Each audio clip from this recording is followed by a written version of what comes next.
নমস্কার বন্ধুরা, আমি সঞ্জীব আবার একটি নতুন ইনফরমেশন এবং নতুন ভিডিও নিয়ে আপনাদের সামনে হাজির হয়ে গেছি। আশা করি আপনাদের এই ভিডিওটি কাজে আসবে এবং উপকারে লাগবে। হ্যাঁ বন্ধু, 18তম কিস্তির টাকা পেতে গেলে অর্থাৎ পিএম কিষাণ সম্মান নিধি যোজনায় যারা 17তম কিস্তির টাকা পেয়েছেন, এবার 18তম কিস্তির টাকা ছাড়া হবে। সেই টাকা পেতে গেলে আপনাকে কয়েকটি কাজ করতে হবে। সেই কাজ যদি না করে থাকেন তাহলে কিন্তু আপনার 18তম কিস্তির টাকা ঢুকবে না। কী কাজ আপনাকে করতে হবে সেটা আমরা এই ভিডিওর মাধ্যমে আপনাকে অবশ্যই জানিয়ে দেবো। তাহলে আপনি অতি সহজেই সেই কাজটি করতে পারবেন এবং কোথায় গেলে করতে হবে, কী কী প্রয়োজনীয় ডকুমেন্ট কীভাবে করবেন, সেই সমস্ত বিষয় নিয়ে আমরা এই ভিডিওতে আলোচনা করছি। তাই পিএম কিষাণ সম্মান নিধি যোজনায় যারা আবেদনও করেছেন তাদের ক্ষেত্রেও এই আপডেটটি অর্থাৎ এই খবরটি অত্যন্ত গুরুত্বপূর্ণ। তাই এই ভিডিওটি শেষ পর্যন্ত দেখার অনুরোধ রইল যদি আপনি 18তম কিস্তির টাকা পেতে চান। এই ভিডিওটি শুরু করার আগে ছোট্ট একটি অনুরোধ বন্ধুরা, যদি আমাদের চ্যানেলে প্রথমবার ভিজিট করে থাকেন অর্থাৎ প্রথম দর্শক হন, তাহলে অবশ্যই আমাদের এই চ্যানেলটি সাবস্ক্রাইব করুন এবং পাশে থাকা বেল আইকনটি প্রেস করুন, যাতে এই ধরনের ভিডিও আপলোড করার সাথে সাথে নোটিফিকেশান আপনার কাছে পৌঁছে যায় এবং একটি ভিডিও মিস না হয়। এই ভিডিও যদি ভালো লাগে থাকে তাহলে একটি লাইক করুন এবং বন্ধুদের সঙ্গে বেশি বেশি করে শেয়ার করুন, কারণ আপনার লাইক ও শেয়ার আমাদের পরবর্তী ভিডিও বানাতে ইন্সপিরেশনের যোগান দেয়।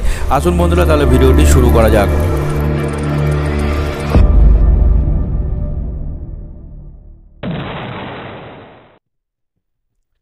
পিএম কিষাণের লিস্ট থেকে নাম বাদ যাবে, এই সমস্ত লোকেরা আর টাকা পাবে না। আমাদের দেশে চলমান বিভিন্ন উপকারী ও কল্যাণমূলক প্রকল্পের মাধ্যমে মানুষের একটি বড় অংশ উপকৃত হচ্ছে। কেন্দ্রীয় সরকার কৃষকদের জন্য প্রধানমন্ত্রী কিষাণ সম্মান নিধি যোজনাও চালায়, যার অধীনে কৃষকদের আর্থিক সহায়তা প্রদান করা হয়। এই স্কিমে যোগ্য কৃষকদের প্রত্যেক 4 মাসে 2000 টাকা করে 3টি কিস্তি দেওয়া হয় এবং এইভাবে প্রত্যেক কৃষক বার্ষিক মোট 6000 টাকা সুবিধা পান। এই ধারাবাহিকতায় এবার 18তম কিস্তি ছাড়ার কথা থাকলেও এই কিস্তির সুবিধা থেকে বঞ্চিত হতে পারেন অনেক কৃষকই। তাই আর দেরি না করে জেনে নেওয়া যাক কী কী কারণে তার কিস্তি আটকে যেতে পারে। কোন কৃষকদের পিএম কিষাণের কিস্তি আটকে যেতে পারে? আপনি যদি পিএম কিষাণের 18 নম্বর কিস্তির টাকা পেতে চান তাহলে অবশ্যই আপনাকে ব্যাঙ্ক অ্যাকাউন্টের সাথে আপনার আধার কার্ড লিঙ্ক করতে হবে। যেসব চাষিরা এটা করতে পারবেন না তাদের 18তম কিস্তি আটকে যেতে পারে।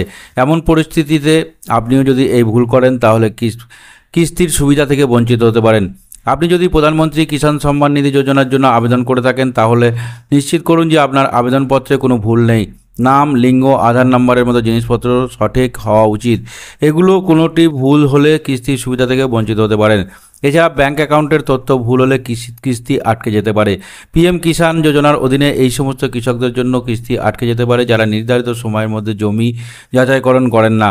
প্রকৃতপক্ষে বিভাগটি ইতিমধ্যেই স্পষ্ট করে দিয়েছে যে কিস্তির সুবিধা পেতে এই কাজটি করা দরকার। আপনি যদি প্রধানমন্ত্রী কিষাণ সম্মান নিধি যোজনা কিস্তির সুবিধা পেতে চান তাহলে আপনাকে কেওয়াইসি করা অতি আবশ্যক। যারা এই কাজটি করবেন না তাদের কিস্তিও আটকে যেতে পারে। মনে রাখবেন, আপনি pmkisan.gov.in স্কিমের অফিসিয়াল পোর্টালে গিয়ে বা নিকটস্থ সিএসসি কেন্দ্র থেকে এই কেওয়াইসি করতে পারেন। আর কিস্তি ছাড়া তারিখ এখনও প্রকাশ করা না হলেও নিয়ম অনুযায়ী এই কিস্তি অক্টোবর মাসে ছাড়া হতে পারে আশা করা হচ্ছে। তো বন্ধুরা, যারা এই সমস্ত জিনিস করেননি তারা অতি সত্বর করুন 18তম কিস্তির টাকা পেতে। আজ এখানে শেষ করছি। নমস্কার, জয় হিন্দ।